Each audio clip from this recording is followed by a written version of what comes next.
Alright, gentlemen, welcome to yet another episode of The Eternal Vacation. And today we're going to have to talk about how to crash an economy. The right way to do it and the wrong way to do it. And there's many ways to crash an economy, there's many ways to skin a cat, but some ways of doing it would be actually beneficial for certain types of governments. And here I'm talking specifically about ways of crashing the economies which would be beneficial to an authoritarian government, such as, for example, Putin's Russia or Donald Trump's America. So if you're like a Ukraine war follower, one of the most consistent predictions that people have made is that Russia's economy is going to collapse. It's in the cards. It's there, right? And I'm of this same opinion that Russia's economy is not long for this world. I'm not going to give you a specific date because, it's impossible. Like I said in the 100th video of this channel, I do not try to predict events, but rather what I try to do is point out fragilities and robustness. So if a thing is fragile and it's put on a precipice, it's put in a precarious position, then you just know it is going to break eventually. It is not long for this world. Now, which specific event knocks it over? Is it going to be, some combination of Ukrainian strikes, or just the internal contradictions, or China doing a thing or the other? It doesn't really matter. We do know, however, that the Russian economy is in a position of precarity. It's in a position where it's one major crisis, or maybe a series of minor crises, away from no longer being able to service the country. Now, here's how that might actually be a good thing. Like, a certain collapse scenario might be a good thing for the Kremlin, for the Putin regime, because one of the things this is very interesting, that Russia really needs in this war and is running out of is manpower. Yes, you heard that right. Russia's running out of manpower. How is this possible? Well, because of their political system. Because they're an authoritarian state, they do not have the political capital to mobilize the population. This is because in an authoritarian state, the people do not own the government. The people do not own the state or the country. The authoritarian rulers do. Doesn't matter if it's an authoritarian single ruler like they have in Russia, or an authoritarian oligarchy like they have like Donald Trump wants to build in America, with his little coterie of gargoyles that were in the White House. So, the tech monsters, the tech vampires, whatever you want to call them, because they own the state. And the state is not a res publica, it's not a public thing, it's a private thing. Well, then the affairs of the state are a private thing of the Tsar or the oligarchy. They're not a public matter. And war is the utmost affair of the state. It is, in certain ways, the defining matter of a state, because the state is unique in it that it can declare war. So if the state is private, then war is also private. Well, war is not the concern of the population, so the population rightfully does not consider the war its own matter, and if they are conscripted to fight a war, well, then they're going to revolt. They're simply going to disobey orders, and basically it's generally a bad idea to arm and train a bunch of people that you have now essentially enslaved to do your private bidding. Now, when you're a republic, when you have a public form of government where the people own the government, but people own the state, yeah, that's different, because everything that involves the state also involves you when you're a citizen and not a subject. So that's different. But so how does Putin solve this question, right? So there's nobody really conscripted to fight in Russia. Who fights for Putin in this war? Well, it's all volunteers. They're all contractors. They all sign contracts. Now, of course, the bonuses have been escalating. The sign-up bonuses, the combat pay, they have been increasing for Russian soldiers because everyone who's patriotic enough, desperate enough, or stupid enough to sign up for the war has already done so, right? And right now they're in the sense where they are in this position, the Russians are in the position where they have to keep increasing the combat pay, keep increasing the sign-up bonuses necessary to get ever more marginally stupider, marginally greedier, marginally more desperate people to sign up to die in the meat waves.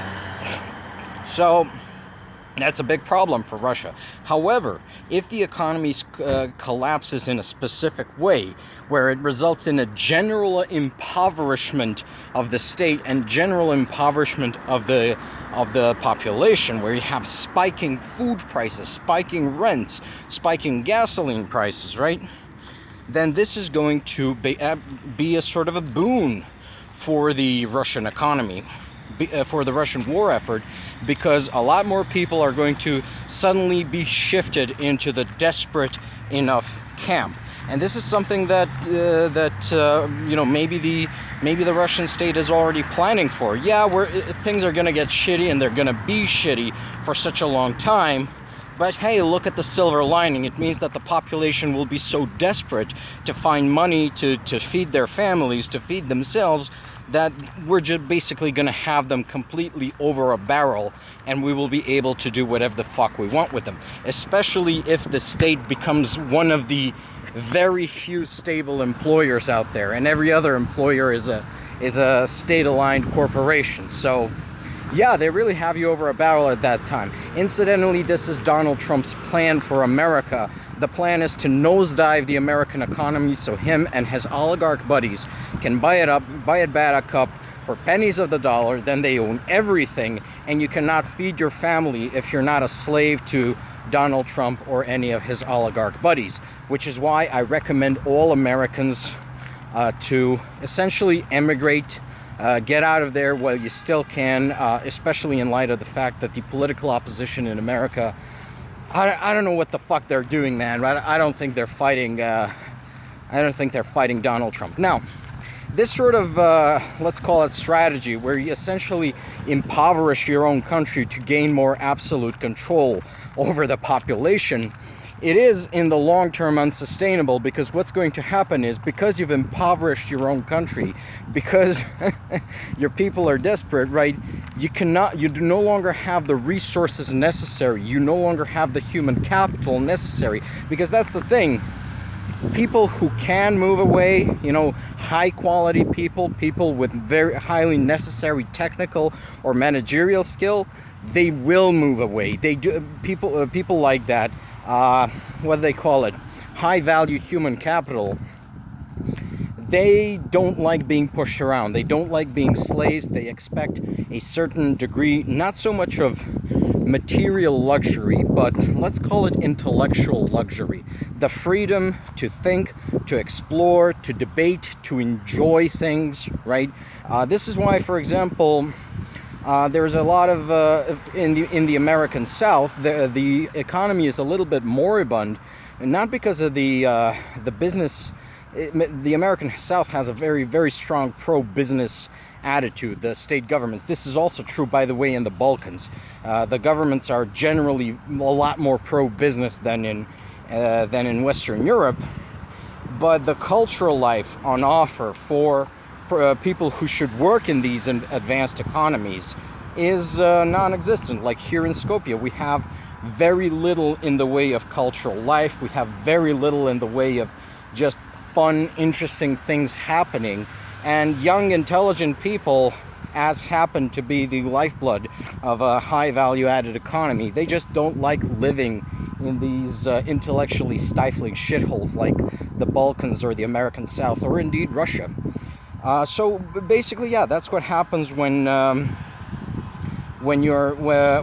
you do that to your economy. And of course, just the general level of resources decreases, but you still have your population over a barrel. You still have whoever's left, by the balls, and you can order them to do whatever, including, go charge those Ukrainian positions to your certain death. Just because you have a 0.01 chance of actually planting a Russian flag over there, which the Ukrainians blow up anyway with drones, but you know how it goes. So that's one way of crashing an economy, and if it does like that. Like the overall capability of the Russian state to wage war or engage in other state-type activities is going to decrease, but it will help solve its manpower shortage. However, there's another way to fuck with an economy, and that is not to have a generalized approach. And the generalized approach is, of course, the Western one, where they hit Russia with sanctions, all the wrong types of sanction, but let's not get into it. The second type is the Ukrainian type, where basically you hit one sector as hard as you can, not to crash the economy, but to take that one thing away from the economy. And then in this case, that will be oil. The Ukrainians have been hitting Russian oil refineries to the point where basically Russia is experiencing gasoline shortages. Yes, you heard that right. The world's biggest oil exporter is facing gasoline shortages. And it is that kind of video, right? Where world's largest X is facing X shortages, right? So anyways, what's happening is, this will definitely throw the Russian economy into an even deeper recession than it already is. But the problem is you cannot do anything without oil. You cannot move shit from point A to point B. The Russian rail system partially depends on diesel locomotives. They also have electrical locomotives, but you have to generate the electricity for that. Putin said something in China, we're going to switch to coal anyways to save oil.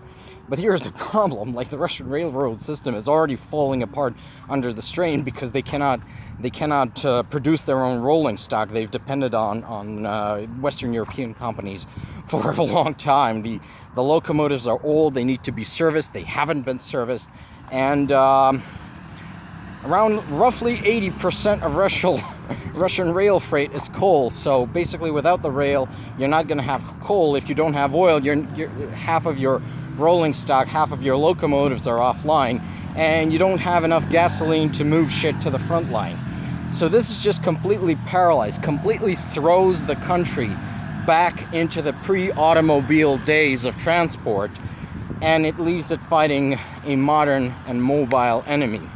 So that's the proper way to crash an economy. Of course, this will have knock-on economic impoverishment effects, and this could lead to a brief surge in Russian recruitment. But that's how you do it. You don't smash the machine and hope it falls apart. No, you hit a vulnerable part, a vulnerable, exposed but crucial part, and take it out of the machine. And that's how you crash an economy.